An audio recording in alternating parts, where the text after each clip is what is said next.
bienvenue à ce webinaire qui sera dédié donc aux femmes et au VIH. Il est prévu un temps à peu près d'échange entre nous de 1 heure et demie et par le petit chat, vous pouvez poser vos questions en direct pour qu'on puisse y répondre au fur et à mesure de la présentation. Donc, je vais commencer par vous présenter les différents intervenants de ce soir. Donc, pour commencer, nous avons Émilie, qui est éducatrice spécialisée pour l'association Vivre à 7. Elle vient de réaliser donc, une formation comme conseillère conjugale, au cours de laquelle elle a réalisé un mémoire qui abordait la grossesse chez les femmes vivant avec le VIH. Donc, elle nous accompagnera ce soir et nous fera partager son expérience. Également de connecter, nous avons Angela, qui est une femme vivant avec le VIH, mais qui est également une militante.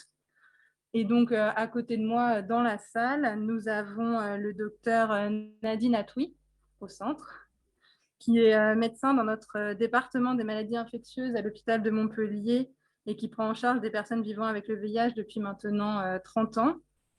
Également, à ses côtés, nous avons le docteur Emmanuel Vintéjou, qui est gynécologue donc, au CHU de Montpellier et qui, parmi l'ensemble de ses activités dans son service, prend également en charge des femmes vivant avec le VIH et notamment notre référente concernant les grossesses pour nos patientes que nous suivons dans le service. Et donc, enfin, le docteur Karine Favier, qui est également médecin dans notre département des maladies infectieuses depuis plusieurs années, qui est aussi impliqué actuellement auprès de la commission PrEP au CNS et qui a eu aussi également une très forte implication au niveau du planning familial, aussi bien localement que nationalement, parce qu'elle était notamment à la charge de l'organisation des colloques destinés aux femmes vivant avec le VIH pendant plusieurs années.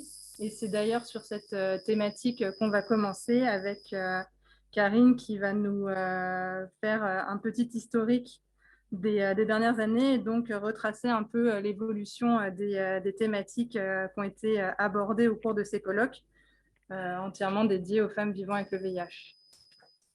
Merci, bonjour à toutes et tous. Merci pour Aurélie d'avoir organisé cette rencontre importante. Alors, comment ça a commencé, l'histoire des colloques et vous voyez les ouvertures des actes que vous pourrez retrouver par un lien. En fait, en 1997, il y a eu la première fois, la Direction générale de la santé organisait un colloque sur la question des femmes et du sida. 10 ans après le début de l'épidémie, il était temps. Donc, c'est la première fois que les pouvoirs publics s'emparaient de cette question. Et il a fallu quand même 10 ans de plus pour que les associations et des femmes dans les associations se disent on a entendu les scientifiques, on a entendu les chercheurs, on a entendu, mais on a très peu entendu les femmes. Et dans la société, on les entend peu, sur les médias, on les entend peu. Et donc, cette idée est venue que les associations se réunissent pour offrir une tribune. Et ça, c'était essentiel. Ce n'était pas une réunion interassociative, c'était un collectif interassociatif pour donner la parole. Et c'est vrai que la première rencontre, vous voyez, en 2007, ce colloque, 10 ans après ce colloque de la DGS, c'était incroyable parce qu'il y avait plus de 180 femmes et dont une grande partie disait c'est la première fois qu'en dehors de l'hôpital, on parle de notre statut. C'est la première fois qu'on rencontre d'autres femmes séropositives pour en parler, pour vraiment échanger. Et donc, c'est un moment fort, ce démarrage de cette rencontre. Et c'est resté ce qui a été, je pense, quelque chose de très particulier, peut-être parce que c'était des associations qui s'étaient mises au service des femmes, c'est que tout au long de ces rencontres, c'est principalement la parole des femmes qui a été entendue, qui a été retranscrite dans les actes, et ça donne une information aussi historique sur comment les femmes s'expriment et vivent la question du VIH. Voilà, donc colloque fondateur, colloque de prise de parole, colloque de prise de terrain et d'existence dans les médias et dans le public. Ensuite, peut-être on peut continuer notre voyage. La question était revenue sur la première prise de parole et maintenant c'était comment travailler sur la question de l'invisibilité des femmes. Beaucoup de femmes disaient à cause de nos enfants, on ne peut pas prendre la parole publiquement, à cause parce qu'on a peur qu'ensuite à l'école on leur dise ben, on a vu ta mère, etc. À cause de la place des femmes et de la sexualité des femmes, qui est toujours, quand une femme vit avec le VIH, il y a toujours comment l'a-t-elle attrapé, qu'est-ce qu'elle a comme vie, et il y a toujours des représentations sur la sexualité des femmes. Donc cette rencontre a été vraiment, qu'est-ce qu'on peut faire pour ne plus être invisible sans s'exposer et sans être victime de discrimination. Et ça a été vraiment un pas de plus. On parle, maintenant on veut être visible. Et donc, comme ça, de colloque en colloque, les femmes qui se rencontraient souvent d'ailleurs de colloque en colloque, qui avaient plaisir à se retrouver parce que c'était vu les années précédentes, vont continuer cette réflexion et on va aller donc de colloque en colloque. On va continuer notre chemin sur la question, nouvelle question abordée en 2011, qui était le colloque de 2011, VIH, femmes, corps et identité du vécu aux revendications. C'est vraiment un moment vous voyez, la photo qui a été choisie, c'était vraiment pour parler du fait comment on se regarde, comment on apprécie son corps, comment on est bien dans son corps ou pas, qu'est-ce que notre corps nous renvoie de cette discrimination, de ce regard négatif, de cette sérophobie qui existe dans la société, mais aussi comment on a envie de bouger, comment les traitements les modifient, comment toute cette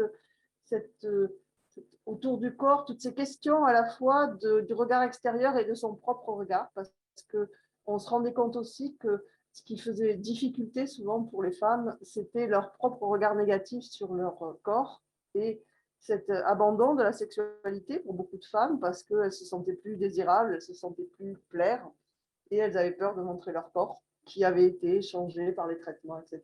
Donc, c'était des questions sur, effectivement, et puis, comme la diversité était importante, c'était est-ce que ces questions sont vécues de la même façon, selon qu'on est jeune ou moins jeune, selon qu'on est du continent africain ou du continent asiatique ou du continent européen, voilà. Donc, c'était des échanges sur comment vivre et aussi comment porter. Et il y a une forte, dans cette rencontre, une forte implication sur comment parler aux médecins, comment parler aux soignants, comment dire ce qu'on ressent et non pas être juste une charge virale et des CD4.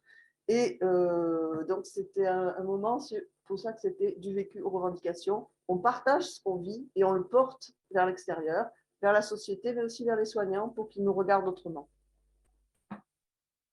On continue notre chemin. En 2012, on est allé un petit peu vite, voilà, en 2012, c'était la question de donc, la prévention.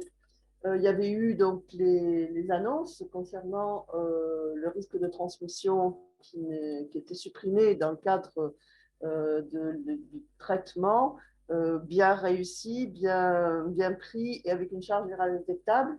Et on a senti donc, ces questions qui étaient très débattues dans des groupes qui étaient très au fait de la question de la prévention, qui étaient très pointus, qui connaissaient les essais. On se rendait compte que parmi les femmes qui étaient présentes, c'était loin de le TASP, le traitement comme prévention n'était pas acquis.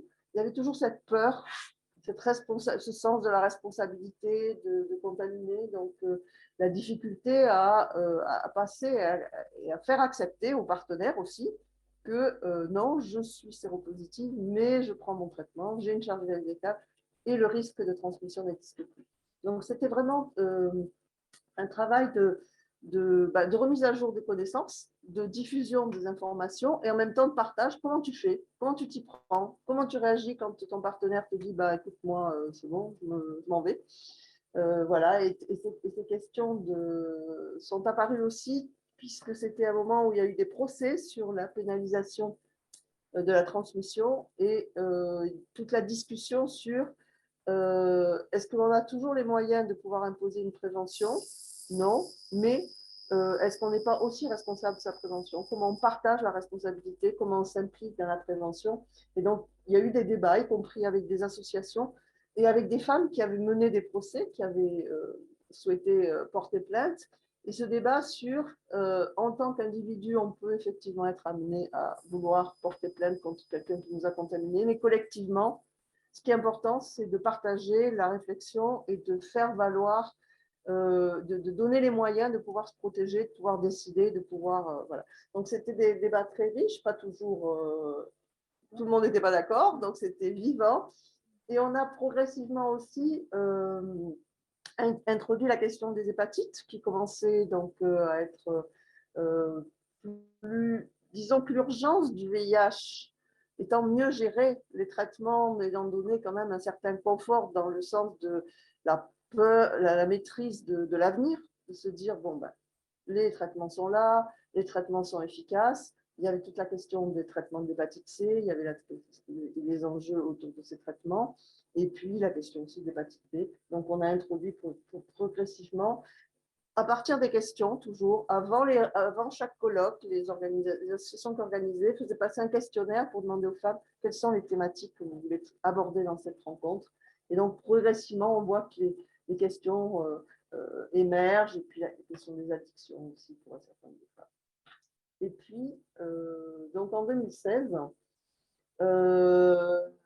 ça a été peut-être un colloque un petit peu plus, j'allais dire, politique, au sens de, y a on voit quand on regarde, que ce soit les essais, que ce soit la recherche, que ce soit la santé sexuelle, que ce soit la question des violences qui est arrivée comme la précarité, que les femmes ne sont pas dans la même situation que les hommes dans la société, et que du coup, c'était le fait de la prise de conscience de c'est pas parce qu'on est moins intelligente ou moins forte que ça, c'est que le statut qu'on nous donne, les pouvoirs qu'on nous donne, la place qu'on nous donne, elle est moins bonne.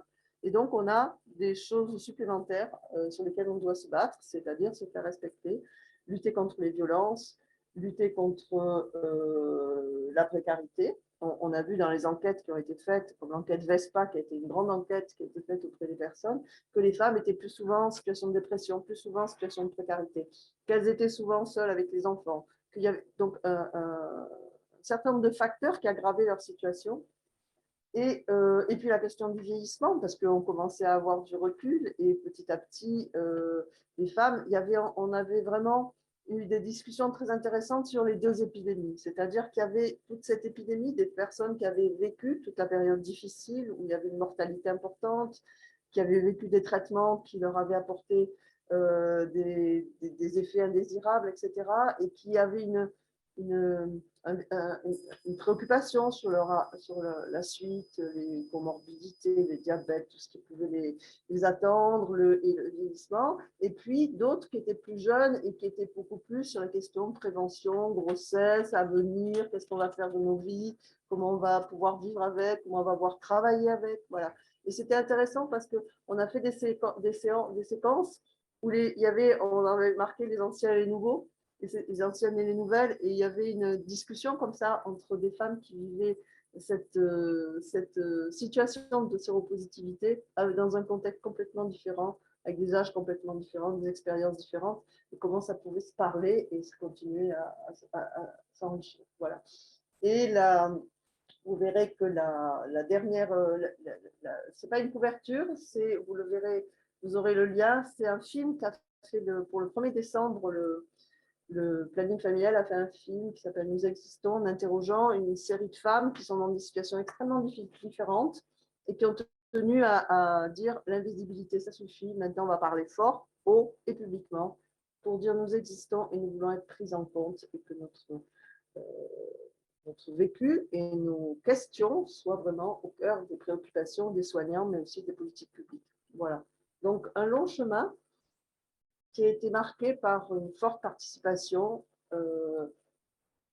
comme pour beaucoup d'autres associations, les questions de financement de ce qui n'était pas directement le dépistage, la prévention ont souffert dans cette période, et les colloques n'ont pas pu voir le jour par la suite, mais ce n'est pas dit que ça ne soit pas intéressant de relancer dans un contexte nouveau, avec l'arrivée de la PrEP, avec tout un tas d'autres situations pour qu'on fasse un peu le point, peut-être 10 ans après ou 5 ans après, faire le point sur où on en est pour les femmes sur le VIH. Voilà. Donc, en effet, une belle historique et merci pour cette introduction. Donc là, on va voir qu'il y a beaucoup de sujets, en effet, qui étaient d'actualité hier, qui le sont encore aujourd'hui et qui, je pense, le seront encore pour un certain temps.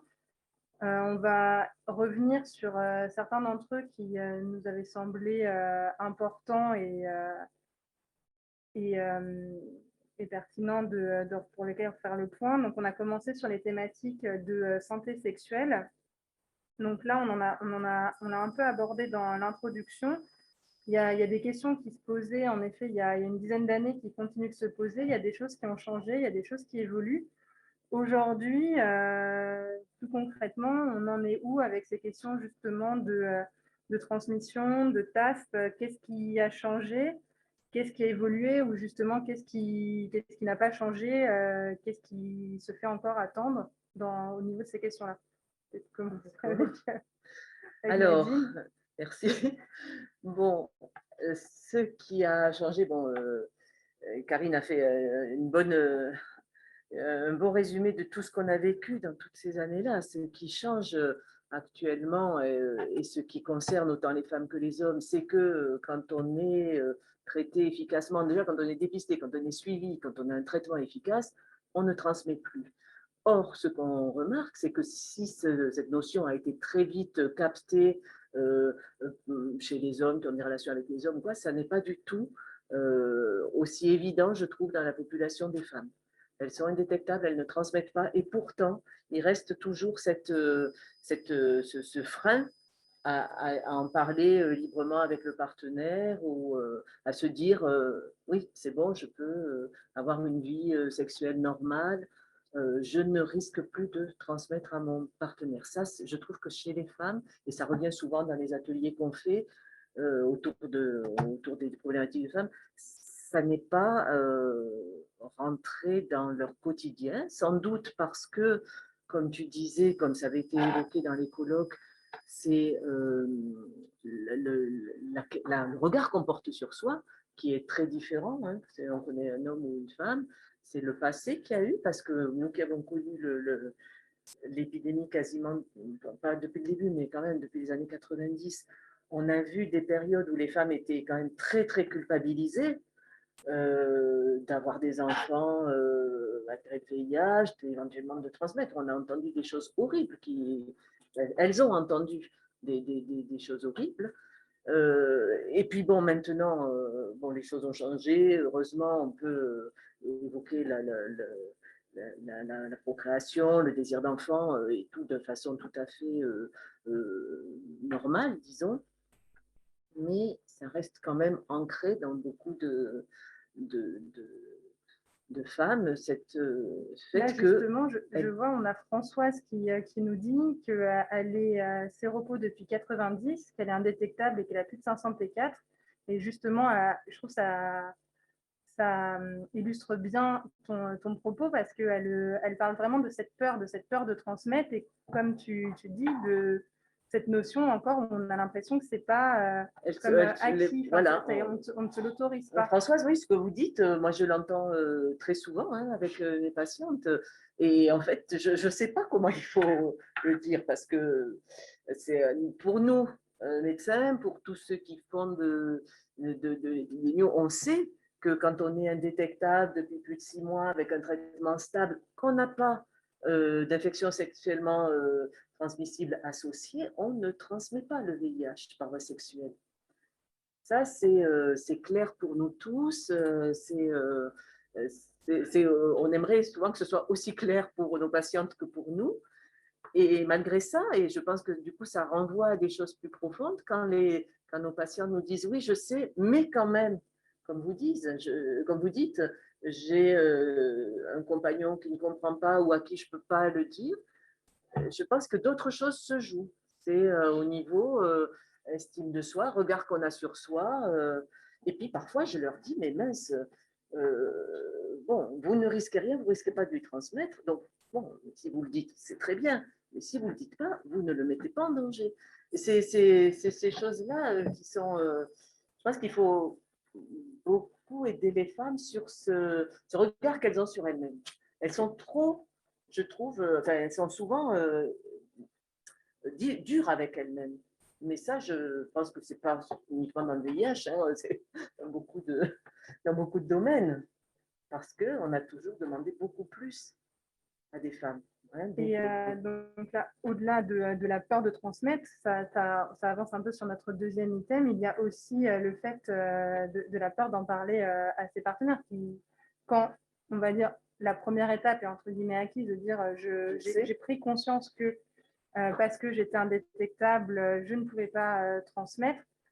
Il y a toujours après entre guillemets le deuxième frein de dire bah mais est-ce qu'on va me croire, parce que bon, j'ai réussi moi à l'admettre, mais après c'est aussi le faire admettre à son compagnon, et c'est, on va dire, une autre étape qui peut être un peu compliquée.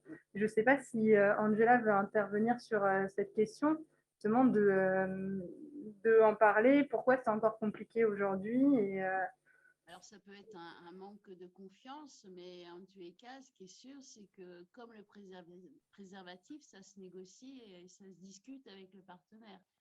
Et là, on manque de crédibilité en tant que femme, puisqu'on n'a pas la science médicale. Donc, c'est pas simple en tous les cas. Il faut vraiment en discuter, rediscuter avec son partenaire, mais il faut être sûr de soi déjà à la base. Voilà. Ouais, bon, pour rebondir sur ce qu'elle nous disait, il y a, en effet, ça reste encore des négociations, C'est ça, il faut négocier avec le partenaire, il faut lui en parler, éventuellement lui montrer les études. Hein, il y a quand même de nombreuses études sur le sujet, mais en tous les cas, moi avec mon partenaire, ça s'est discuté pendant à peu près 2 ans avant qu'il accepte d'enlever le préservatif. Donc voilà. Oui, donc ça a été à coup de discussion en plus Voilà, scientifique, de preuves, de devoir le montrer. Tout à fait. La discussion et surtout le fait que ce soit relayé dans les médias. Le 1er décembre de l'année dernière, il me semble que on en avait beaucoup discuté, et donc il est passé une étape. Après, il n'y a plus du tout une discussion sur le sujet. Pour lui, c'était clair, mais ça a mis très longtemps pour en arriver là, quoi. Et c'est des deux côtés finalement. C'est le partenaire qui freine, mais c'est aussi nous, peut-être, où on manque de confiance. Et puis, je crois que ce que on peut proposer à toutes les femmes qui sont dans cette difficulté à en parler avec leur partenaire, ou du moins une fois qu'elles l'ont dit, moi je propose souvent qu'elles viennent avec le partenaire en consultation et qu'on discute de ça à trois. Bon, c'est peut-être c'est bien de faire lire les études, mais je ne sais pas s'il y a beaucoup d'hommes qui, parce que j'entends de mes patientes qui se penchent là-dessus. Ils ont besoin parfois qu'on leur assène un truc, oui, le docteur dit que. Et c'est comme ça. Mais à la limite, c'est de proposer à une patiente de venir. Elle est pas seule, elle peut avoir un soutien d'un soignant, Ça, c'est médecin, une quelque chose qui infirmière. arrive parfois, où en Oui, effet, il peut y avoir une oui, patiente qui, au cours de vos oui. consultations, vous dit est-ce que vous pouvez m'aider à en parler? Peut-être que parce que ça vient entre guillemets d'une blouse blanche, Ouais. ça sera plus accepté, plus cru, ou parce que justement pour avoir ce côté, ce soutien, de se dire bah, je ne serai pas toute seule, j'aurai peut-être moins peur d'en parler parce qu'il y aura quelqu'un avec moi pour m'aider à le dire. Oui. C'est des choses qui sont possibles. C'est possible. Cela dit, les hommes qui viennent à ces consultations, ils ont déjà fait une grande partie du chemin. Ouais. Très souvent, on me dit, ben, je l'ai dit, et puis hop, il est parti. Donc, on n'a même pas le temps de le voir. Mais, pour revenir sur ce que disait Angela, peut-être tout le monde n'a pas entendu, mais qui disait donc, que ça avait pris 2 ans et qu'il y avait aussi la question de la confiance en soi. C'est-à-dire que je crois que pour pouvoir inverser un petit peu la vapeur, ce qui est important, c'est d'être tranquille avec ça. Si on est rassuré, si on pense vraiment que c'est vrai, si on n'a pas de doute, si on ne se dit pas est-ce que vraiment c'est sûr, etc., on va plus facilement pouvoir apporter des informations ou être tranquille si on sent qu'on est à l'aise une réalité scientifique et qu'on a confiance dans ces résultats, je pense que ça joue aussi. Et c'est d'abord se renforcer soi-même, avoir vraiment l'occasion d'en discuter, soit avec des soignants, soit dans une association avec d'autres femmes, soit de pouvoir lire aussi des choses. Effectivement, l'absence de visibilité du VIH dans les médias depuis des années n'aide pas, parce qu'on ne voit pas très bien,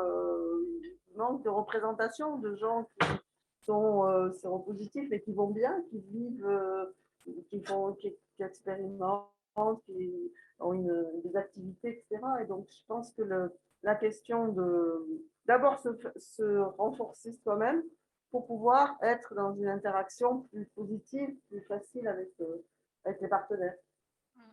Et toujours sur ce même sujet, Émilie, est-ce que tu pourrais nous donner, toi, ton expérience à l'association? Est-ce que c'est des situations que tu as déjà rencontrées, ou soit dans le premier cas, ou face à des femmes qui elles-mêmes ont peur et surtout en difficulté d'accepter le fait que parce qu'elles sont indétectables, elles ne transmettent plus le virus, ou après les accompagner une fois que cette première, entre guillemets, étape est franchie pour en discuter avec leur partenaire? Alors, oui, c'est tout à fait exact. Déjà, ce qui se passe, c'est qu'il faut qu'elles l'aient accepté elles-mêmes et qu'elles en aient conscience. Et généralement, c'est le premier pas. Avant même de parler de, de faire prendre conscience au conjoint, il faut qu'elles passent leurs doutes et les craintes qu'elles ont eues il y a des tas d'années. Nous, on a tendance à faire passer ce message, ne serait-ce que même en prévention, parce qu'il faut que toute la population générale en ait conscience pour que les partenaires futurs puissent aussi petit à petit l'entendre et que ce soit ancré. Maintenant, je pense que l'avis médical a un poids beaucoup plus important, ne serait-ce que les associatifs, parce que de suite, les médecins sont beaucoup plus crus. Donc, je pense que nous, on a tendance à orienter en tout cas ces femmes et à leur conseiller d'en parler à leur médecin pour que voilà, il puisse y avoir un entretien avec le conjoint par la suite. D'accord. Donc, ça permet de faire le lien également, comme tu le disais, avec les questions de prévention. Pour justement, il y a des choses qui étaient d'actualité, qui le sont toujours, d'autres qui évoluent. Quelles sont là, entre guillemets, pas les nouveautés, parce que ça ne vient pas d'arriver, mais un peu les nouveaux messages en matière de prévention qui commencent à avoir lieu au cours de vos consultations? Qu'est-ce que vous leur dites à ces femmes, justement? On a abordé un petit peu les questions de PrEP tout à l'heure. Est-ce que, Karine, tu veux revenir dessus pour refaire un point sur justement où on en est de ces questions de prévention chez les femmes? Oui, je crois que la PrEP, c'est quelque chose de traitement pré-exposition, donc un traitement qui est pris avant d'avoir une relation pour éviter d'être contaminé, d'avoir le virus. Ça, c'est une chose qui, actuellement, dans les représentations, y compris des soignants, est réservée aux hommes qui ont des relations sexuelles avec les hommes. Les essais cliniques, tous les essais autour de la PrEP ont été faits très majoritairement à 95% dans les pays européens pour ces contextes. On a des résultats plus sur les pays africains où il y a beaucoup plus de femmes, puisque la moitié de la population, enfin, la moitié des femmes séropositives, non, la moitié des personnes séropositives se trouvent être des femmes, et principalement dans les pays du Sud, Asie et Afrique. En France, on est plutôt sur un tiers des files actives, du nombre de personnes suivies qui sont des femmes. Ce qui n'est quand même pas rien. Ce qui n'est pas rien, un tiers. On a l'impression qu'il n'y a pas beaucoup de femmes. S'il y a un tiers des femmes, des personnes qu'on suit à l'hôpital qui sont des femmes, donc c'est important de prendre en compte leurs besoins et leurs attentes. Donc sur la question de la prévention, bien sûr, il y a la question du préservatif. On pourra revenir peut-être sur des témoignages sur est-ce que c'est facile ou pas aujourd'hui, dans le contexte d'aujourd'hui, de négocier le préservatif avec un partenaire. Et puis la question du traitement qui reste pour des relations dans un couple dont l'un est séropositif et l'autre pas, ça reste un des moyens de prévention de la transmission qui est extrêmement efficace puisqu'on est quasiment à 100% si le traitement est bien pris et dans les bonnes conditions. Et puis, il y a aussi la question dont il faut parler, de ce que disait Émilie en prévention. C'est vrai que c'est important que toute la population connaisse ces réalités. Parce que c'est comme ça aussi qu'on, si on sait que les personnes ne transmettent pas, on n'a pas de discrimination, ça baisse la discrimination ou le regard négatif sur les personnes. Et si on a un regard qui est moins négatif, on n'est plus à l'aise dans sa vie quand on est séropositif si on n'a pas de regard négatif sur son statut. Donc, c'est important aussi de dire qu'en cas d'échec de prévention, c'est-à-dire qu'il n'y a pas eu de préservatif ou on ne connaît pas le statut de son partenaire, il y a la question du traitement post-exposition et c'est important aussi que ce soit connu et que ce soit diffusé comme information. Après, pour la question du recours à la PrEP, c'est vrai que aujourd'hui, on sait, parce qu'il y a eu des recherches qui ont été faites, en particulier dans l'Île-de-France, qu'il y a un certain nombre de femmes qui se trouvent dans des situations, pour des raisons économiques, où elles sont obligées d'échanger des relations sexuelles contre un hébergement, ou pour des questions de précarité, où elles acceptent de ne pas d'avoir des relations non protégées quand c'est exigé par le partenaire, ou dans des situations de violence, on pourra revenir dessus. Dans toutes ces situations, les femmes n'ont pas toujours la maîtrise et n'ont pas toujours la possibilité de dire ben, écoutez, c'est une relation protégée ou c'est pas. Donc, pour ces femmes, c'est important que et les soignants et les femmes sachent qu'il existe des possibilités et que face à une situation où on ne voit pas de perspective et on dit bah, tant pis, je prends le risque, et ben non, il y a une possibilité de ne pas prendre ce risque, il faut absolument que ce soit diffusé. Voilà, et donc c'est une information qui, pour le moment, est confidentielle pour les femmes. Et il y a un travail donc avec les soignants au sens large, l'information aussi au niveau des associations, et puis au niveau des femmes, sur le fait que oui, si elles sont en difficulté pour se protéger et qu'elles sont exposées à des risques, elles ont la possibilité de recourir à la PrEP. Il faut qu'elles viennent en parler, qu'elles appellent, il y a des numéros de téléphone, comme si l'infoservice, où on peut avoir toutes les informations. Il faut savoir trouver des relais quand on est coincé, quand on ne voit pas de perspective et qu'on a la trouille parce qu'on se dit ben, je prends des risques et je n'ai pas le choix. Eh ben non, ce n'est pas possible de continuer comme ça. Il faut trouver des réponses pour que les femmes ne soient pas exposées à des risques alors qu'elles pourraient ne pas l'être. Ce type de situation, c'est également, Émilie, des situations que vous rencontrez, vous, à l'association, ou en présence de femmes qui, malheureusement, subissent des violences, se demandent en plus, mais je suis sous la coupe, entre guillemets, de mon partenaire, comment je peux faire pour me protéger, quelle carte il me reste encore en main, qu'est-ce que je peux décider, quelles sont à ce moment-là vos réponses ou comment vous les aidez dans ces situations? Pour le coup, récemment, en tout cas, moi, depuis que je suis à l'association, on a très peu rencontré de situations de violence. Mais après, je pense que si on rencontrait des situations de violence concrètes avec les personnes qu'on accompagne, après, on aurait entré dans le réseau de partenaires directs. Parce que c'est vrai que c'est des situations pour lesquelles, pour le coup, on n'a pas toujours l'habitude d'intervenir. Moi, je trouve que si on parle des situations de violence, il y a quand même des choses qui nous alertent.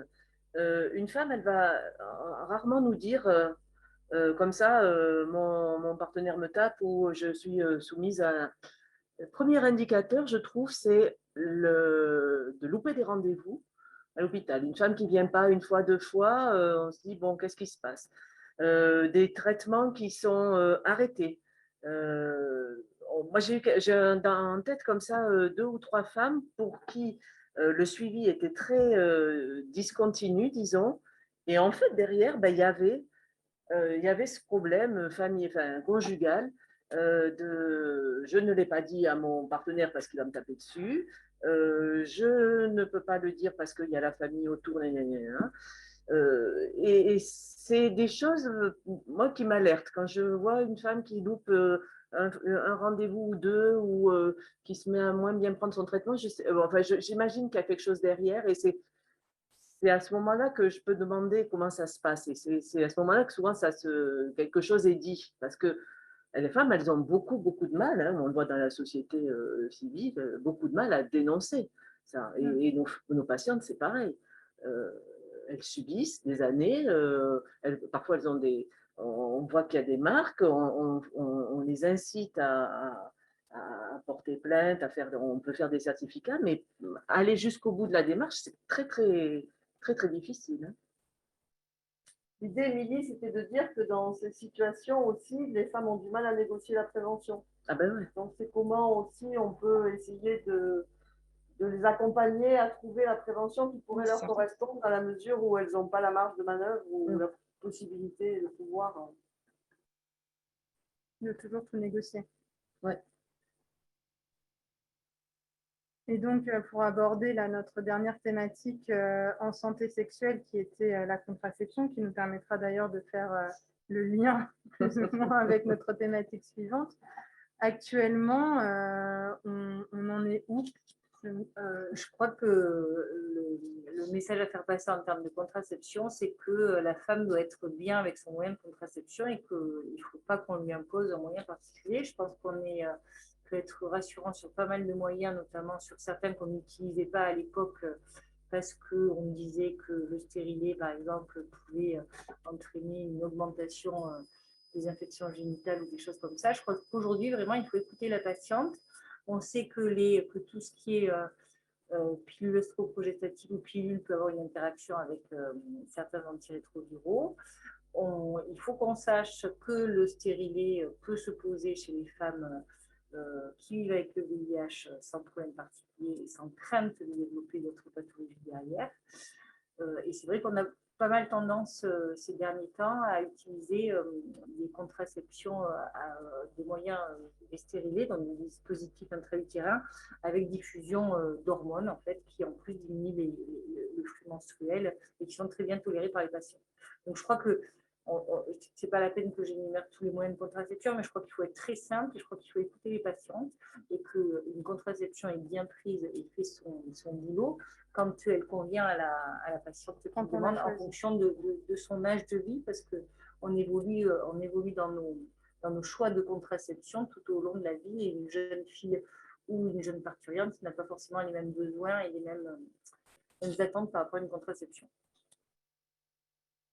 Moi, je dirais qu'il faut y penser. Ah oui. Parce que la gynécologue, tout de suite, elle a la réponse. Mais un infectiologue ou des femmes, on a tellement eu l'habitude que la moyen de protection était le préservatif, qui servait en même temps de contraception, que parfois, on oublie de poser la question. Bon, dans la mesure où vous savez que vous pouvez avoir des relations non protégées, est-ce que vous avez pensé à la contraception? Si ça se pose, évidemment, si les personnes ont des relations, si les personnes sont en âge d'avoir besoin d'une contraception, etc.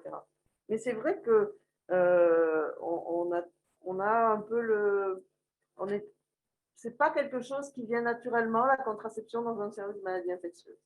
Et donc, je pense qu'il faut que les femmes, si on n'en parle pas, qu'elles se coulent le cocotier et qu'elles disent bon, j'utilise pas le préservatif, je fais quoi?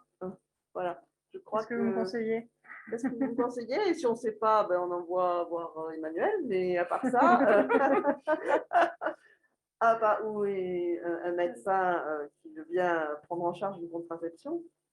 Mais je crois que c'est vrai que c'est un petit peu le parent pauvre c'est un peu parfois laissé de côté. De la prise en charge, parce que ça vient d'une histoire liée au préservatif qui fait qu'on ne se posait pas la question, et ça fait que quelques années qu'on se dit il n'y a plus de préservatif, donc il faut penser à la contraception, et que voilà, maintenant je pense que ça va évoluer, mais il faut que les femmes aussi sollicitent les soignants si elles sont concernées pour dire qu'est-ce que je peux faire, où est-ce que je peux aller, qu'est-ce que vous conseillez, etc.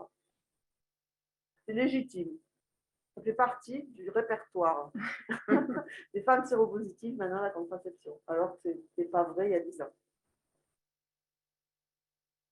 Donc, juste avant de passer à la thématique suivante, je voulais juste vous faire partager un commentaire que nous a laissé Dorothée concernant la PrEP qu'on avait abordée juste avant, qui souligne en effet que en fonction de son histoire et ses croyances culturelles, en effet, la prise de traitement pouvait être facilement associée à la maladie et que pour ces jeunes femmes-là aussi, le fait de prendre un médicament tous les jours, à titre préventif, peut être une barrière aussi, comme on disait, parmi les autres barrières supplémentaires qu'il est parfois difficile de franchir pour y accéder. Oui, bien sûr, je pense On que va c'est aborder. important comme témoignage. Par contre, je pense qu'il ne faut pas décider à la place des femmes, mais leur donner l'information et elles choisissent. Si pour elles c'est trop complexe ou elles n'ont pas envie parce que ça représente quelque chose, bien sûr, il faut respecter, essayer de trouver d'autres outils de prévention, mais on a un petit peu eu tendance à s'auto-censurer sur le fait de ne pas en parler parce qu'on pensait que les femmes, ça ne les intéressait pas. C'est ce qu'on entend beaucoup. Mais les femmes, elles ne sont pas intéressées. Si, les femmes sont intéressées quand on voit comment dans certains pays on propose des essais PrEP et les femmes sont très intéressées. Je pense que les femmes n'ont pas connaissance et que pour certaines, ça peut être un outil. Peut-être de façon très minoritaire, mais les femmes qui sont plus exposées doivent pouvoir avoir l'information et y avoir. Passons maintenant à une autre thématique, donc, qui est aussi une thématique très, très importante dans la vie d'une femme, qui est la procréation. Donc, la question des enfants, le désir d'enfant déjà pour commencer. Donc, une patiente, une femme vivant avec le VIH souhaite une grossesse. Première question, comment on en parle, à qui on en parle, quand on en parle, et pourquoi surtout c'est important d'en parler à son médecin, à son infectiologue, à sa gynécologue, et dans quelles conditions vous abordez la question au cours de vos consultations. Est-ce que c'est systématique? Est-ce que vous attendez qu'elles viennent vers vous ou au contraire, il y a des questions justement à anticiper? Comment Moi, je crois qu'elles arrivent après Ah avoir vu les autres. En me disant, on m'a adressé à vous parce que je veux un enfant. Du coup, le début de l'histoire, je ne le connais pas et je laisse la parole à... Voilà, alors le début de l'histoire, effectivement, la possibilité pour une femme qui vit avec le VIH d'avoir un enfant, maintenant, en général, c'est acquis. Les femmes savent. Ce qu'elles ne savent pas toujours, c'est comment ça va se passer, quel suivi elles vont avoir, quel traitement elles peuvent avoir ou pas. Mais moi, j'en parle assez facilement, peut-être pas la première fois que je vois une jeune femme, hein, mais à la deuxième consultation, on aborde déjà sa contraception, si elle en a une, ou quel est son projet d'enfant. Parce qu'on a toujours aussi dans l'idée que chez les femmes VIH, s'il y a une infertilité, la prise en charge va être peut-être plus difficile et qu'en tout cas, il ne faut pas tarder, il ne faut pas attendre qu'elles aient 40 ans pour déclencher la démarche. Mais en tout cas, moi, je dis assez facilement aux femmes, voilà, quel est votre projet? Alors bon, il n'y a pas de papa potentiel, il y en a eu, il y en a plus. Bon, ça, c'est pas... et c'est très... On a des réactions très, très différentes. Et là, pour le compte, je trouve que la vision culturelle de la maternité, elle est très, très différente. Hein. Moi, il y a des choses que je découvre avec les patientes africaines pour qui ne pas avoir d'enfant, c'est vraiment c'est le pire qui peut arriver dans la vie. Quoi. Il y a des femmes, jusqu'à leurs 40-45 ans, elles m'ont dit qu'elles voulaient un enfant. Puis ça ne s'est pas fait comme ça. C'est très différent, je trouve, des patientes qui sont nées en France. Mais en tout cas, aborder le désir d'enfant d'une façon tout à fait neutre et puis objective, dire ce qu'on sait, ce qu'on va faire, ce qui est possible, et après adresser très vite au docteur Benjoujou, ça c'est quelque chose qu'on... Donc c'est aussi important d'en parler, même s'il n'y a pas de projet avant, parce qu'il y a des questions à discuter et à mettre en place. Ouais. Et donc, si les principales questions des femmes, c'est les modalités, aujourd'hui, est-ce qu'il y a des particularités? Comment ça se passe? Est-ce que je veux bien rajouter quelque chose dans le sens où le désir d'enfant, pour la personne, il faut qu'elle ait conscience qu'elle puisse avoir des enfants. Alors vous le disiez très justement, c'est que les femmes commencent, vraiment à l'intégrer. Cependant, la question, c'est à quel moment, parler de ça aux partenaires? Parce que si elles ont, ce désir-là, le partenaire n'est pas toujours, en accord et a aussi des craintes. On en revient tout à l'heure, quand on parlait de la prévention. C'est un petit peu le souci et puis parfois, la grossesse qui arrive comme ça de manière inopinée et puis le conjoint qui n'est pas au courant de la séropositivité de la future maman. Enfin voilà, il y a plusieurs problématiques, autour du désir d'enfant. Mais, mais je pense qu'à partir du moment où la femme est sûre de son choix, il faut absolument qu'elle l'aborde avec son partenaire. Et comme on le disait tout à l'heure, justement, c'est en parler avec les professionnels de santé aussi, pour rassurer le futur papa, pourquoi pas. Et donc, pour en revenir aux modalités, donc on avait abordé aujourd'hui comment ça se passe sur concrètement, vu qu'il y a souvent des questions sur est-ce que je dois savoir quelque chose, est-ce que j'ai un désir d'enfant, est-ce que il y a des choses que je dois savoir, des moments des moyens qui me seraient peut-être pas accessibles ou d'autres interventions. Ouais, alors moi, j'ai juste un mot sur ça. Moi, du coup, ça fait juste quelques années que je pratique et je trouve que la fabuleuse histoire du VIH, c'est le désir d'enfant parce qu'on a commencé il n'y a pas très longtemps, il y a une dizaine d'années à peu près, où encore on fabriquait des bébés avec des seringues au sein d'un couple et qu'aujourd'hui, c'est vrai qu'on a un discours qui est presque banalisant et je trouve que ça fait partie de cette très belle histoire. Et donc, je trouve que ces consultations sont importantes. Je pense que les consultations préconceptionnelles sont très importantes parce que ça permet de faire le point sur pas mal de choses, de rassurer, de parler des modalités de prise en charge de la grossesse, d'être rassurant sur notre thème qu'on va aborder après, je pense, sur la transmission mère-enfant. Et alors, les particularités après, en termes de procréation qui peut être assistée, je pense qu'il y a une question à ce sujet-là. Effectivement, quand un couple a des difficultés pour avoir un enfant et a besoin d'une assistance médicale à la procréation, tous les centres de PMA, en fait, ne s'occupent pas des patients qui vivent avec le VIH, mais il y en a dans tout le territoire et on peut les référer facilement. Alors, la seule peut-être particularité qui persiste à ce sujet-là, c'est celle-ci, c'est qu'en fait, tous les centres d'AMP, effectivement, en fait, n'ont pas ce circuit qu'on appelle de risque viral. D'accord. Voilà. Mais que le gynéco, en fait, qui fait de l'AMP classique, peut tout à fait les orienter et les suivre vers ce type de centre. Donc, quand on vit avec le VIH, la PMA est accessible, ce n'est pas interdit, c'est quelque chose auquel on peut avoir recours. Il faut juste savoir se diriger dans certains centres qui ont la spécialité pour pouvoir y avoir accès. Tout à fait. Là, du coup, je vois en même temps la question de Dorothée qui demandait justement pour les femmes qui n'ont pas de conjoint et qui souhaiteraient pouvoir déclencher une grossesse. Est-ce qu'il y a aujourd'hui des solutions?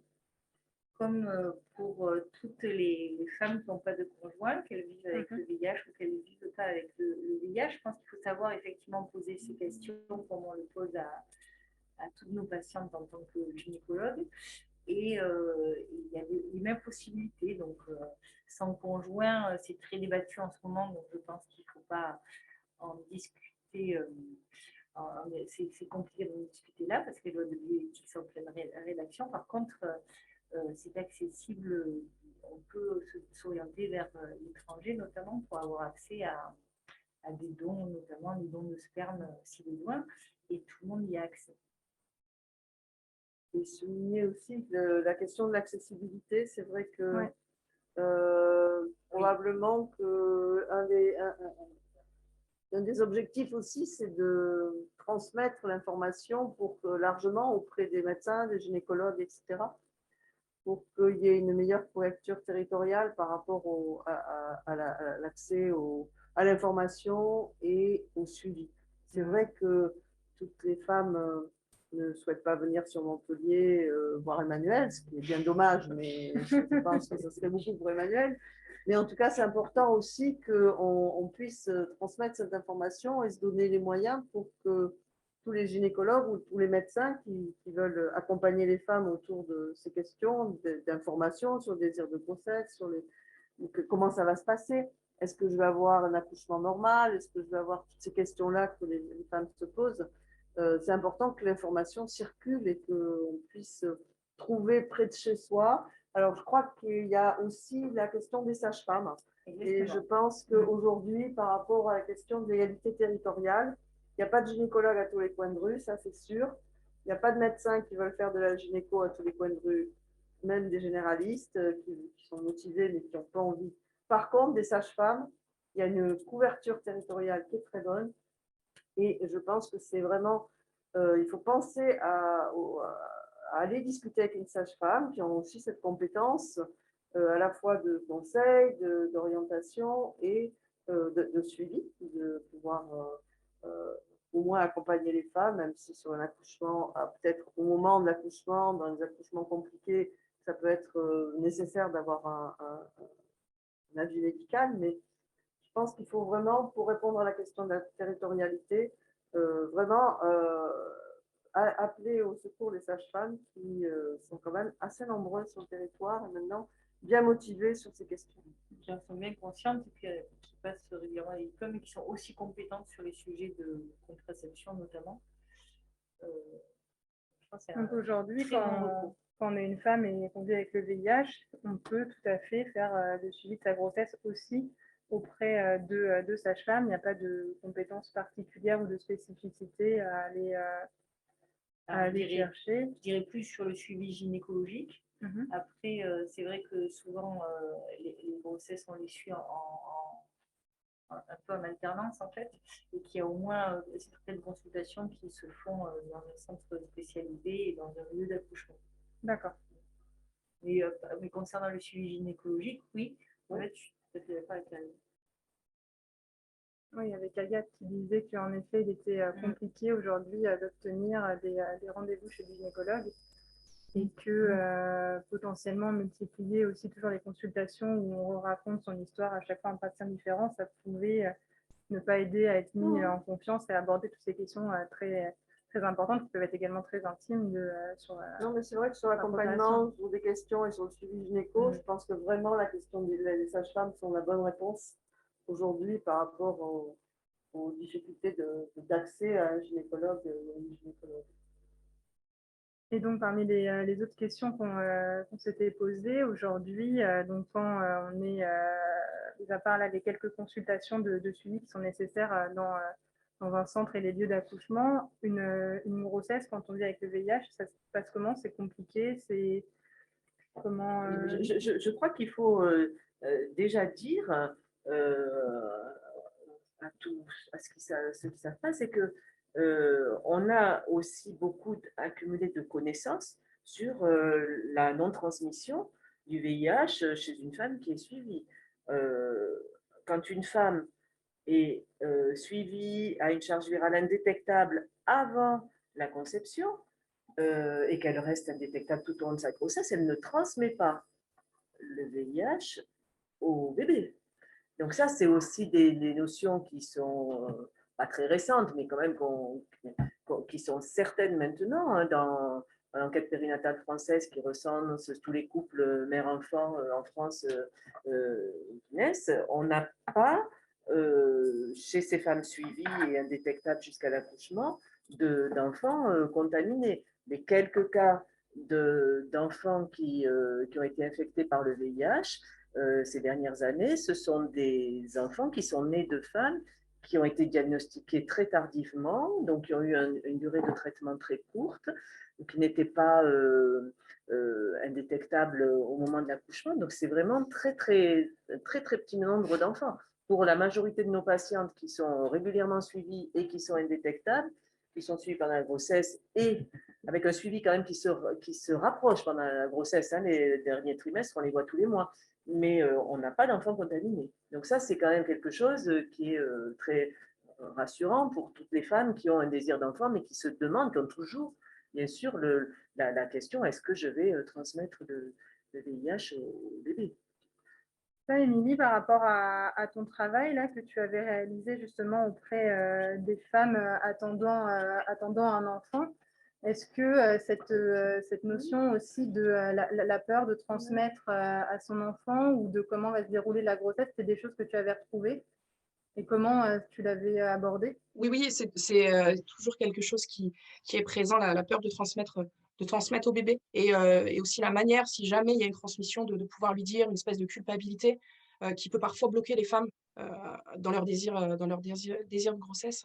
Je voulais juste rajouter aussi, quand on parlait tout à l'heure du suivi de maternité, c'est vrai qu'en fonction des territoires, moi je parlais sur le territoire où on intervient, nous, particulièrement sur Sète, c'est pas toujours évident, en tout cas, que les femmes puissent avoir un suivi régulier et précis. Donc vraiment, c'est en fonction des territoires. Vous disiez que les sages-femmes, elles étaient plutôt, enfin, on pouvait y avoir accès. Et c'est vrai que les femmes, parfois, on a des difficultés, nous, pour les orienter sur le territoire. Et donc, parmi ça, on a également une question par rapport à l'allaitement. Alors, Qui, donc l'allaitement. Bon, les recommandations françaises sont claires. Dans tous les pays, comme dans tous les pays européens, nord-américains, l'allaitement est encore contre-indiqué parce que il peut y avoir du virus dans le lait maternel, il peut y avoir des micro-traumatismes quand le bébé tète, et donc possiblement un passage de VIH chez l'enfant. Donc, actuellement, l'allaitement maternel n'est pas recommandé en France. C'est vrai qu'on a quelquefois des femmes qui nous posent la question d'allaiter.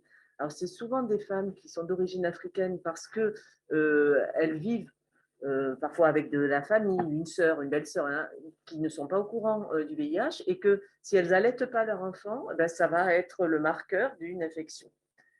En Afrique, c'est une femme allaite ses enfants, donc les femmes qui n'allaitent pas, bon, elles sont possiblement atteintes du VIH dans l'imaginaire toujours. Donc, des patientes d'origine africaine nous ont fait quelquefois cette demande d'allaiter les enfants, ce qui provoque une réunion de concertation pluridisciplinaire à chaque fois, c'est-à-dire une réunion avec Emmanuel, avec les médecins infectiologues, avec la pédiatre référente, à savoir, bon, on essaie de faire en sorte que la femme renonce un petit peu à cette volonté, mais si elle maintient ça, dans l'idée qu'il vaut mieux pas qu'elle fasse un allaitement mixte, parce que ça, c'est la pire des choses pour favoriser le passage du virus à l'enfant. C'est soit tout maternel, soit tout artificiel. Donc, quand elle est vraiment décidée à allaiter, à ce moment-là, bon, il faut qu'elle ait une charge virale indétectable. Hein. Si elle est indétectable dans le plasma, on a quand même beaucoup de chances qu'elle soit indétectable, que le lait maternel ne contienne pas beaucoup de virus. Mais on va les suivre et on leur dit, on va vous suivre tous les mois, on va contrôler la charge virale tous les mois pendant toute la durée de l'allaitement. Heureusement, bon, je vais dire heureusement, ce n'est pas des situations qu'on a très souvent, mais on peut répondre comme ça. Parce qu'on se dit toujours que même si on n'autorise pas ça, elles le feront de toute façon, ou elles le feront mixte et tout, et ça, c'est quand même plus dangereux pour l'enfant. C'est une démarche générale d'accompagner les personnes autour de leurs souhaits, en leur donnant les informations. Après, si elles prennent des risques ou ça relève de leur décision, on doit donner toutes les informations et les moyens de faire autrement aussi. Parce que des fois, il y a aussi des questions de précarité, des questions de difficulté à acheter du lait, etc. Donc, il faut vérifier que les personnes ont vraiment toutes les informations. On a pu répondre à des questions, il y a des obstacles. Et si vraiment elles maintiennent, en sachant que c'est pour 6 mois maximum, et après, on passe à la petite cuillère. Toujours dans l'allaitement, on a Dorothée qui s'interroge, mais donc si pourquoi? Donc, pourquoi on dit pas d'allaitement alors que normalement, on ne transmet pas notre virus Parce que le lait est un compartiment, ce qu'on appelle des compartiments, c'est-à-dire des domaines. Il y a le plasma, il y a le lait maternel, il y a les sécrétions sexuelles, vaginales, le sperme, qui sont ce qu'on appelle des compartiments différents, où le virus, même s'il est indétectable dans le plasma, peut être en quantité plus faible dans certains compartiments. La position qu'on a en France, c'est maximaliste, hein, on est bien d'accord.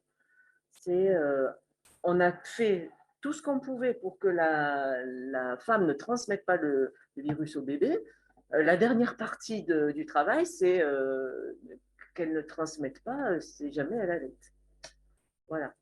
Il y a d'autres cellules qui sont en cause dans l'allaitement, qui sont des cellules un petit peu différentes, qui ne sont pas dans les sécrétions, pas mises en cause dans les sécrétions, ce qui fait on peut dire, parce que ça pourrait sembler bizarre, qu'on dise ça ne transmet pas dans la sexualité, mais ça transmet dans l'allaitement. Parce qu'il y a une partie de cellules différentes dans l'allaitement qui sont mobilisées, qui sont actives et qui peuvent transmettre et qu'on n'arrive pas à contrôler la présence du virus dans ce compartiment-là, aussi bien que dans le compartiment sexuel. Ce qui explique qu'on a effectivement, ça peut paraître curieux, on dit vous pouvez avoir des relations non protégées, ça ne transmet pas, mais par contre, l'allaitement, ça transmet.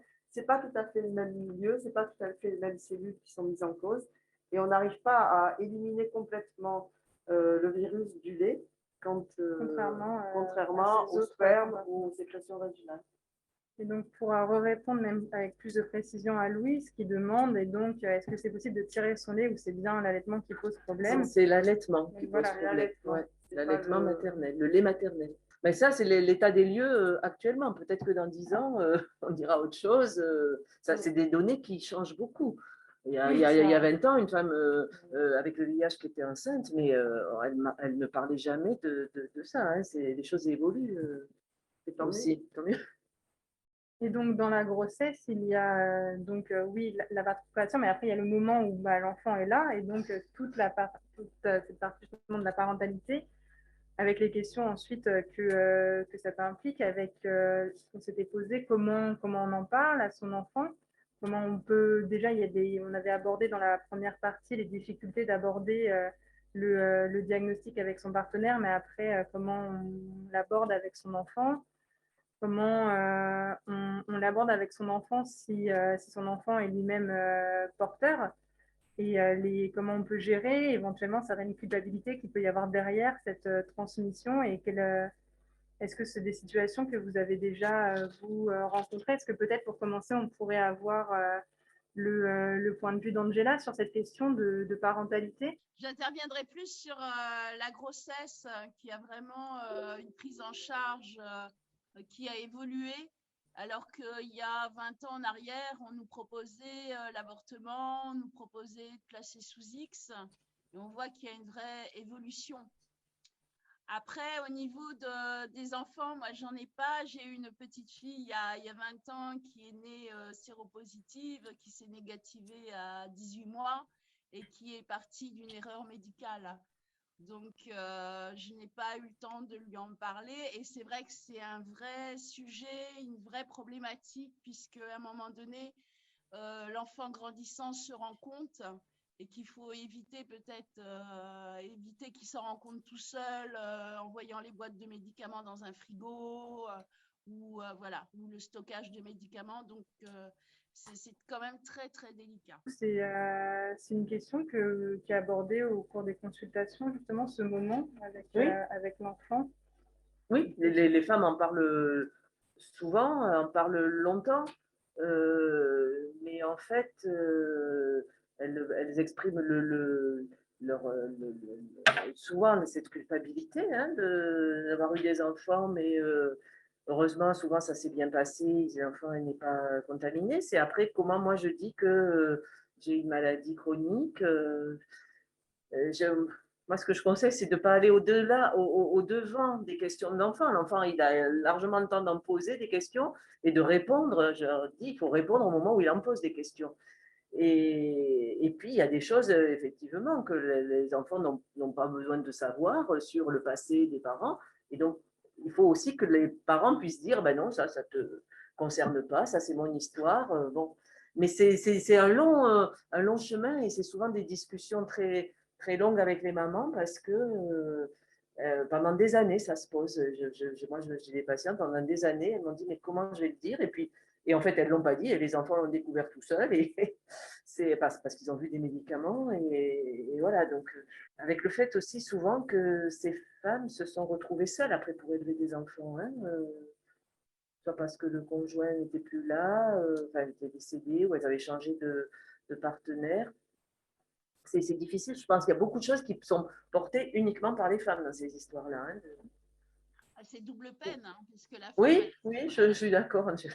elle a son parcours de soins et elle doit veiller au parcours de soins de l'enfant, lui donner les médicaments. Enfin voilà, c'est vraiment double peine. Ouais. Oui, c'est vrai que c'est frappant, c'est de voir que c'est compliqué. C'est compliqué quand l'enfant, à une période, a été effectivement, l'enfant est lui-même concerné et donc il y a effectivement cette culpabilité. C'est pour ça qu'on ne dit plus d'ailleurs transmission mère-enfant, on dit transmission verticale. Parce que transmission mère-enfant, c'est comme si la mère avait voulu le donner à l'enfant ou elle était responsable. En fait, c'est une transmission qui est mécanique, enfin, d'une certaine façon, quand il y a eu. Et moi, je me souviens avoir animé un groupe d'ados séropositifs dans le cadre d'un séjour avec dans le cadre d'une association, avec un séjour en kayak, voilà, et on faisait le soir un feu de camp en mangeant des chamallows. Et il y a eu une discussion entre eux. Alors, il y a eu deux discussions. Il y a eu une discussion sur un soir, on était sous yacht, on a entendu des hurlements, ils se disputaient et on a demandé ce qui se passait. Et en fait, il y avait le camp de ceux qui disaient moi, je préfère le dire à des copains et s'ils ne m'acceptent pas, ben, ce n'est pas des copains.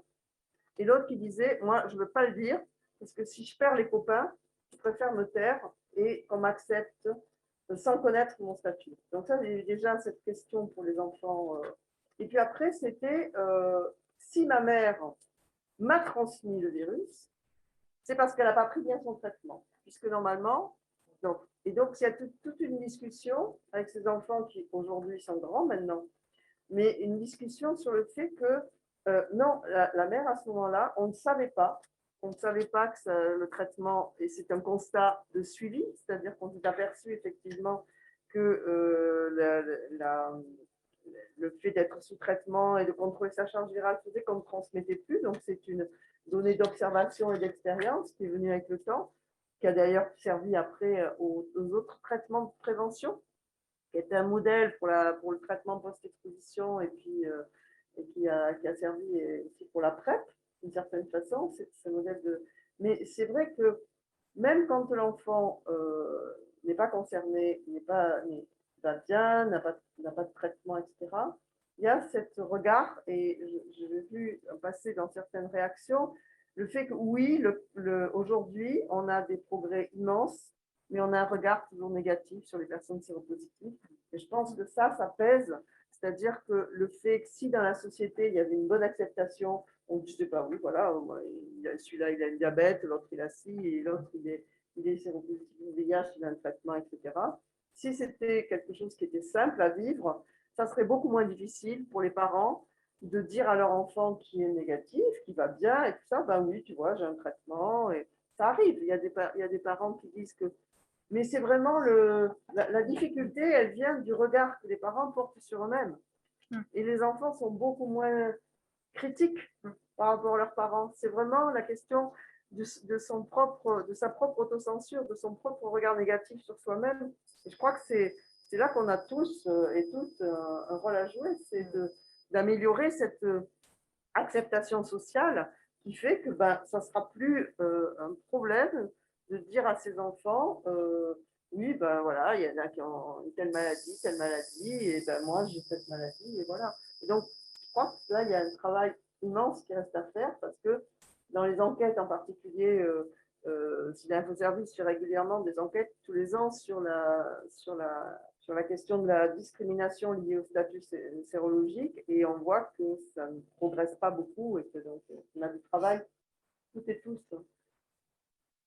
En effet, pour illustrer ça, nous avions Noël qui a partagé qu'en effet, encore aujourd'hui, a rencontré, dans le cadre de son association, beaucoup de femmes qui justement n'osaient pas parler de leur séropositivité avec leur enfant. Et je pense que ça rejoint bien ce que tu disais, ou je pense que ce que tu dis de dire qu'il y a déjà son propre regard, exactement comme on en parlait, on en revient au début, de dire que si il y a déjà ces questions d'acceptation qui ne sont pas évidentes, vu que le regard de la société n'a pas évolué comme on le voudrait.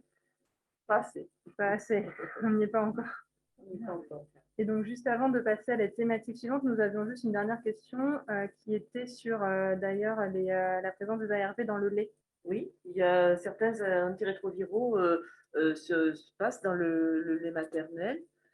D'ailleurs, il y a des études en Afrique qui, pour évaluer l'efficacité des traitements pris pendant la durée de l'allaitement. Et donc, il y a un passage de certains antiviraux dans le lait. Oui. Non, je rajoute. Il y a juste au niveau des modalités de la grossesse, rapidement, on dit que tout se passe bien. Il y a des petites particularités, mais les prises en charge en fait sont bien codifiées aujourd'hui, notamment en termes au moment de l'accouchement et en termes de traitement du nouveau-né à la naissance. Donc c'est pour ça qu'on dit qu'en fait ces suivis sont faits souvent avec au moins une consultation et un accouchement dans une structure hospitalière où en fait le nouveau-né va pouvoir bénéficier d'un traitement assez rapidement après la naissance.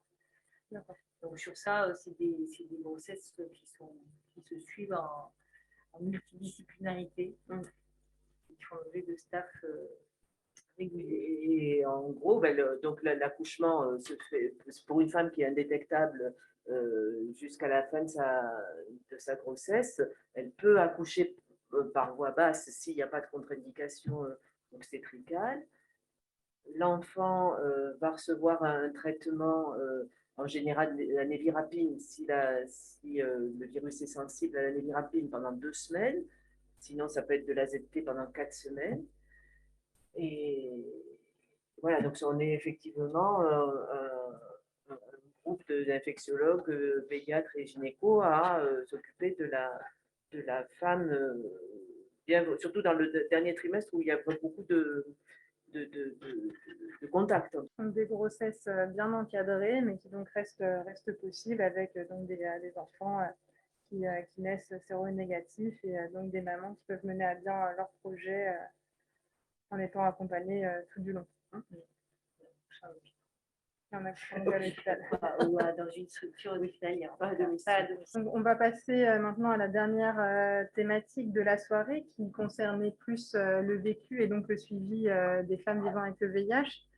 On a déjà d'ailleurs quelques questions qui sont arrivées en anticipation, avec notamment les premières questions concernant les questions de vieillissement, parce que maintenant on vieillit avec le virus. Et donc, quelles sont les modalités et les suivis particuliers à mettre en place? Comment gérer également éventuellement des effets indésirables qui ont pu avoir lieu par la prise de médicaments dans le passé, les lipodystrophies, les lipoatrophies. Également, quels sont les dépistages importants à réaliser et quel suivi particulier est à mettre en place, dans quelles conditions? On parle également des facteurs de risque aussi après cardiovasculaires et autres, parce que qui sont aussi liés au vieillissement et plus seulement au virus. Donc, comment toutes ces données entrent en jeu et s'activent au niveau des consultations justement de ces femmes et des suivis? Le mot du gynéco, c'est qu'une femme qui vit avec ou sans le VIH doit être suivie toute sa vie par un gynécologue, avec des particularités de dépistage qui sont d'autant plus vraies chez les patients qui vivent avec le VIH, concernant notamment le dépistage du cancer du col de l'utérus. Le dépistage peut se faire au même titre que tous les autres patients. Et donc, il faut que toutes ces patientes voient un gynéco une fois par an. Ou une sage-femme. Oui, une sage-femme, une fois par an, tout à fait, au cours de sa vie. On parle également parfois de suivi proctologique. Est-ce que ça peut être réalisé aussi dans le même temps, dans des temps différents? Comment ça se passe? Alors, les gynécologues s'y connaissent et les sages-femmes s'y connaissent un petit peu moins dans le suivi procto. Alors, par contre, nous, ce qu'on sait faire, c'est dépister l'HPV. Et dans ces cas-là, après, orienter facilement Si besoin. D'accord, ça aussi, ça peut se faire. On peut en parler à sa sage-femme ou sa gynéco pour que le suivi et le dépistage soient faits. Et donc, préciser pourquoi un suivi procto. Et donc, pourquoi? Parce que quand on a effectivement, et c'est des fois les gynécologues qui peuvent donner l'alerte, c'est-à-dire quand il y a effectivement de l'HPV au niveau du col de l'utérus, il peut y avoir aussi au niveau du rectum. Et il peut y avoir comme complication, et on en voit quand même régulièrement, des cancers du rectum, des cancers de l'anus.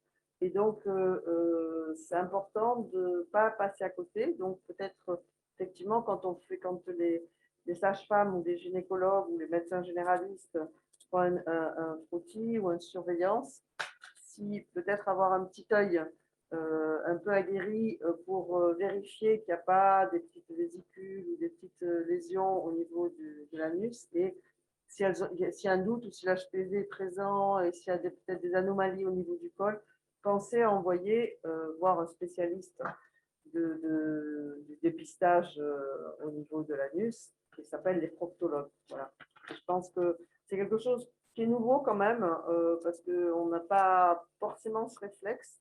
Et c'est vrai que ça nous a un petit peu alertés parce qu'il y a des femmes qui sont revenues avec des cancers au niveau de l'anus et c'était quand même une occasion perdue, une surveillance qui avait été faite au niveau du col de l'utérus, mais qui n'avait pas été faite en proximité et que l'HPV, donc le virus, avait fait des lésions. Voilà, alors, après, je peux parler du vieillissement. Au niveau gynéco, je voyais, il y avait une dernière question de Sandra qui disait que certaines pilules contraceptives sont déconseillées pour les femmes sous rétroviraux et elle se demandait qu'en était-il des traitements hormonaux substitutifs pour la ménopause. Alors, plus que des conseillers, c'est plutôt des diminutions en fait, des interactions avec les antirétroviraux. Donc, du coup, en fait, on suit ces patientes comme les autres. Si jamais elles ont besoin de traitements hormonaux substitutifs pendant la ménopause, qui n'est pas toujours le cas, on peut prescrire à ces patientes une contraception. Un traitement hormonal de la ménopause, au moins pour atténuer en fait certains effets qui sont liés aux carences hormonales. D'accord.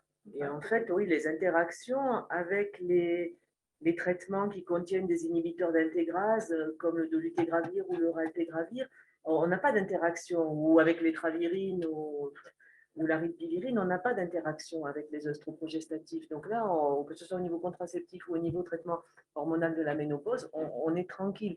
Mais encore faut-il qu'il y ait une communication entre l'infectiologue et le gynéco, que la patiente aussi puisse dire quel traitement elle reçoit. Mais c'est pas le fait d'être sous traitement n'est pas une contre-indication à avoir un traitement hormonal. Et juste un dernier mot, parce que je crois qu'il y a d'autres encore des petits thèmes.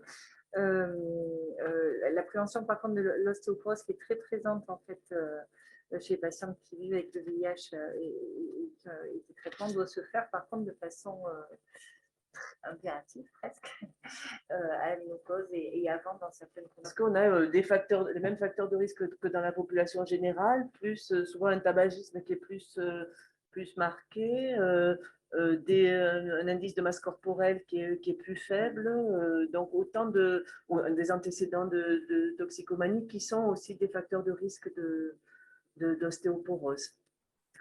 Après, dans le vieillissement, heureusement, il n'y a pas que les troubles climatériques ou l'ostéoporose. Il y a déjà le fait de vieillir avec le VIH, c'est une chance, hein, moi je trouve. Et ça se posait à partir de 45-50 ans, la question du dépistage. Emmanuel a parlé du dépistage du cancer du col, mais il y a le dépistage, bien sûr, du cancer du sein, qui est le même que dans la population générale, c'est-à-dire une mammographie tous les 2 ans à partir de 50 ans, sauf si on a des facteurs de risque individuels. À ce moment-là, on rentre dans un dépistage individuel qui est le même que dans la population générale. Il n'y a pas plus de cancer du sein ou de l'endomètre chez des femmes VIH, mais on doit quand même avoir ce dépistage. Et puis, je trouve qu'il faut quand même parler des problèmes cardiovasculaires parce que il a été décrit en population générale que les femmes étaient sous-diagnostiquées en pathologie cardiovasculaire, et c'est vrai aussi pour nos patientes. Alors qu'elles fument, il y a des dyslipidémies, enfin des anomalies lipidiques, il y a souvent une sédentarité. Donc, il ne faut pas hésiter si on a un de ces facteurs de risque, à parler de tous les petits signes cardiovasculaires qu'on peut avoir, parce que les présentations peuvent être un petit peu différentes chez les femmes. Hein. On n'a pas forcément la grosse douleur thoracique alors qu'on vient de boucher une artère. Moi, j'ai en tête une patiente qui a eu simplement une petite torsion, et heureusement qu'elle a été rapidement prise en charge. Elle avait quand même une grosse sténose. Donc, il faut, chez les femmes VIH qui vieillissent, être attentif au cœur, à l'os, à tout, quoi. Je veux dire, comme en population générale, mais Voilà. Françoise qui demande, est-ce que le fait d'être sous trithérapie nous expose davantage à la maladie d'Alzheimer? Ah, c'est pas la trithérapie, c'est l'âge peut-être qui expose à l'Alzheimer. Les ARV, non, les antiviraux, il n'y a pas de lien, mais c'est l'avancée en âge qui fait que on va avoir plus de cancer, plus de pathologies cardiovasculaires, plus de troubles neurocognitifs.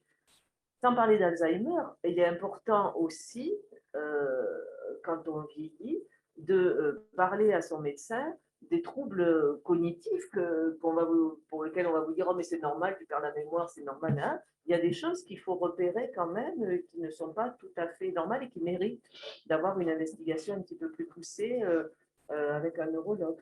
Et donc, pour arriver sur notre dernier thème, nous avions choisi d'inscrire le mot psychosocial, donc, qui peut pouvoir évoquer plusieurs choses. Donc, quelles sont les questions que l'on peut vous poser, aussi bien à toutes sur cette particularité? Il nous avait été dit, enfin, j'avais retenu cette phrase qui disait que il y a beaucoup de nos droits qu'on ne connaît pas.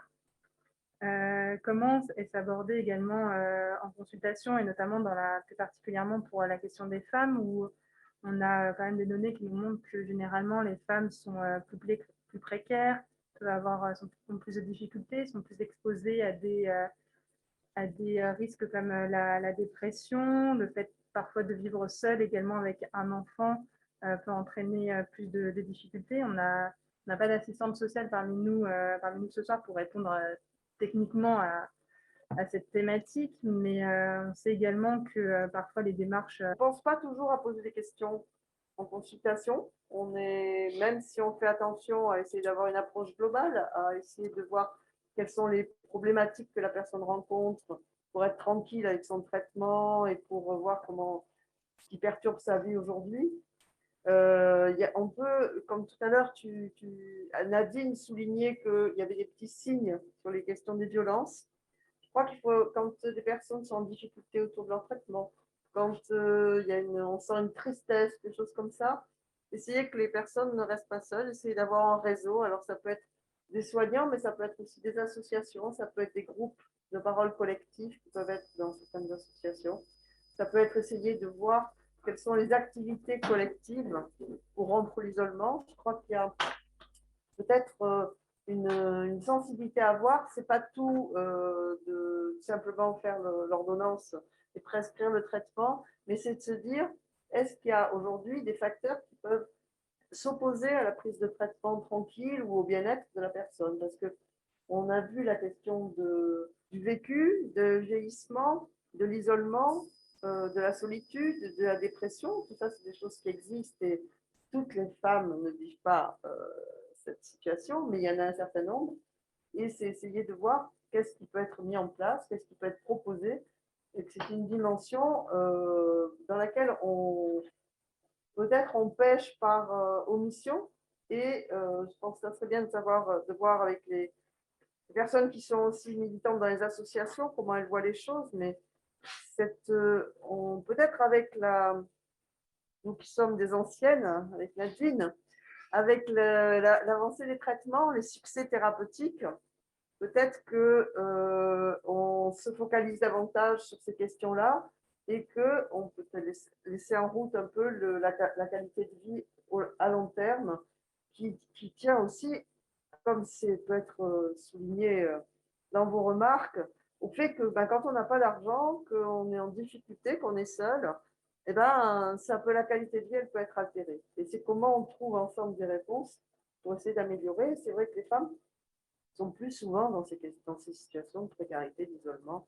et que ça doit faire partie, à la fois pour les associations et pour les soignants, de points de discussion pour vérifier qu'il n'y a pas des petites améliorations à apporter, des réponses à trouver et à favoriser la qualité de vie, parce que c'est vrai que c'est toujours contraignant une maladie chronique, d'avoir des suivis, etc. Et que l'importance de la qualité de vie, c'est pour tout un chacun. On le voit en ce moment en période de Covid, comme la santé mentale est atteinte par notre altération de notre qualité de vie parce qu'on n'a plus la même convivialité, le même partage, etc. Je crois que ça montre en grandeur nature ce que ça peut être de se retrouver isolé avec une qualité de vie altérée. Donc, il faut peut-être y penser plus et que quand on voit que les personnes sont en difficulté pour prendre leur traitement, c'est peut-être quelque chose qui vient de... Je ris parce que Franck, il a pris. Ah oui, Merci. non, il y a un commentaire qui dit que nous sommes des femmes d'expérience. C'est pas ce qu'il dit là. Oui, on est quand même des anciennes. Est-ce que, Émilie, tu veux réagir à ce propos? Est-ce que toi, au niveau de l'association, c'est des questions que, je suppose, oui, tu rencontres? Est-ce qu'elles sont un peu plus fréquentes actuellement, ces dernières années? Quel est ton retour par rapport à cette question justement du côté social aussi et des difficultés que peut entraîner une maladie chronique et ce suivi? En parlant d'isolement, c'est certain que nous, les personnes qu'on accompagne, ce sont les personnes les plus isolées et les plus dans la précarité, alors que ce soit les hommes ou les femmes. Les femmes vont avoir tendance à demander peut-être un petit peu moins d'aide, un petit peu moins de services, alors que nous, en tant qu'association et personnel associatif, on est là pour ça. On parlait tout à l'heure des aides auxquelles elles peuvent prétendre. C'est vrai que parfois, il est difficile d'en avoir conscience. Nous, on peut soutenir et aider à créer des dossiers, à faire des demandes, d'autant que la plupart des choses se font maintenant par informatique. Et on sait que c'est extrêmement compliqué de faire les choses par informatique, de scanner des documents. Même pour nous, parfois, c'est difficile. Alors voilà, il ne faut pas hésiter à, en tout cas, à solliciter les associations sur ces questions-là. Et Angela, est-ce que tu veux nous faire part toi aussi de ton ressenti par rapport à cette question? J'ai quand même l'impression qu'il y a trois périodes. C'est-à-dire, il y a une période où on ne parlait pas du tout de nous, les premières années SIDA, où on parlait des toxicomanes, on parlait des homosexuels. Dans les années 2000, on a commencé à faire des rencontres régionales, nationales. Karine en a parlé tout à l'heure. Et maintenant, on est reparti dans une forme d'invisibilité où les femmes ne se rencontrent plus, on ne peut plus accompagner la nouvelle génération de femmes qui vivent avec le VIH. On n'a plus ces échanges qui étaient très riches et qui nous permettaient de trouver des astuces dans notre parcours de vie, notre parcours de soins. Et en étant de la première génération, je m'aperçois que ma santé s'est stabilisée, je prends mes traitements, j'ai mon parcours de soins, tout ça, ça s'est bien stabilisé. Mais c'est très difficile finalement de revenir dans le marché de l'emploi, d'avoir une vie active. Hein, il n'y a pas que la santé, on aimerait bien aussi gagner notre vie. Et là, on s'aperçoit que ça freine, ça bute. Et malgré que notre santé va beaucoup mieux. Donc, oui, moi, j'aimerais bien qu'il y ait plus de moyens pour les femmes, qu'on puisse retrouver cette dynamique entre nous, qu'on puisse se retrouver parce que on est en train on a tout un savoir qu'on peut transmettre en tant que première génération aux nouvelles générations et on ne peut pas le faire. Donc, on reste de plus en plus isolé et en plus, actuellement, c'est quand même très, très compliqué. Alors, parmi les dernières questions, et après il sera temps de conclure parce que le temps a passé, nous avons une question de Séverine. Je voulais la relire parce que j'ai un peu du mal à la comprendre, qui nous dit: nous avons des refus actuellement de la MDPH en ce qui concerne la RQTH pour les femmes vivant avec le VIH et des généralistes qui ne comprennent pas parfois nos demandes MDPH. Je suis travailleur social en ACT, qu'en pensez-vous? Pour le coup, c'est pas très spécifique. C'est très spécifique de la tendance actuelle sur les questions des aides sociales. Et c'est vrai qu'il y a l'image peut-être du VIH a changé, donc c'est compliqué d'avoir un discours sur le VIH. Il y a des réponses thérapeutiques, les personnes vont mieux. À la fois, c'est vrai pour un certain nombre de personnes, mais pas pour tout le monde. Et que dans les représentations des médecins des MDPH, il faut qu'ils intègrent que le fait que oui, il y a des personnes qui sont séropositives, mais qui ont un parcours, une exposition à des traitements, etc., qui ont donné un certain nombre de complications qui rendent difficile une activité et que le soutien par rapport à la question soit de RQTH, soit de AH doit être maintenu, bien que on sache que l'image du VIH pour les nouvelles personnes qui sont contaminées va être différente et que peut-être ce côté un petit peu systématique qu'il y a eu d'âge pour les personnes à une époque, parce que effectivement les perspectives de vie, de traitement et d'emploi étaient vraiment très barrées. Il faut arriver à travailler avec les MDPH, effectivement, leur donner des informations sur oui, pour beaucoup de gens ça va mieux, mais il y a pour certaines personnes il y a quand même, il reste des séquelles importantes des périodes de traitement lourds et avec des effets indésirables. Et du coup, il faut prendre en compte. Donc, c'est une information, c'est comme quand on fait des interventions au milieu scolaire. Qu'est-ce qu'on dit? Est-ce qu'on dit que le VIH, ça se traite bien et que ça donne une image favorable sur la maladie en disant ben, ça ne se transmet plus si on est indétectable, on peut avoir des enfants qui ne sont pas contaminés et d'autre part, avec le risque de voir une baisse de la prévention, mais si on ne donne pas les informations réelles, il y a suffisamment de sources d'informations pour savoir que on raconte des choses qui ne sont pas vraies. Donc, je pense qu'il y a une information constante à adapter avec l'évolution de la pathologie et avec le fait que tout le monde n'est pas logé à la même enseigne. Être séropositif aujourd'hui avec un nouveau traitement, avec un comprimé par jour et une infection récente, c'est pas pareil qu'être séropositif depuis 25 ans avec tout un tas d'effets indésirables. Donc, il faut que la MDPH sache que séropositif, ça ne résume pas la situation, mais qu'il y a à côté beaucoup d'informations nécessaires pour évaluer la possibilité des personnes, leur qualité de vie, leur employabilité, comme on dit à la MDPH. Très bien. Si ça vous convient, on va clôturer sur ces dernières paroles. Donc, c'était le premier webinaire dédié aux femmes vivant avec le VIH. D'autres suivront. Je tenais à remercier toutes nos participantes pour le temps que vous nous avez accordé et pour avoir partagé votre expérience avec nous ce soir.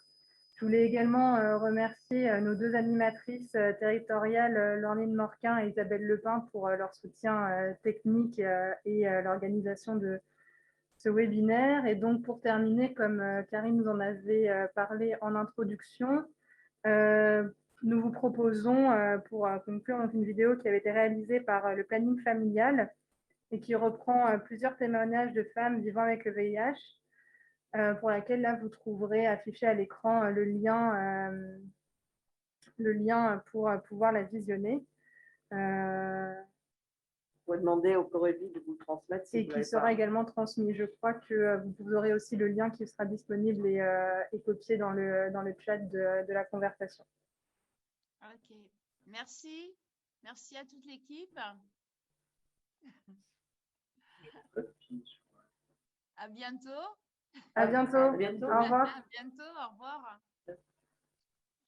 Au revoir. Au revoir.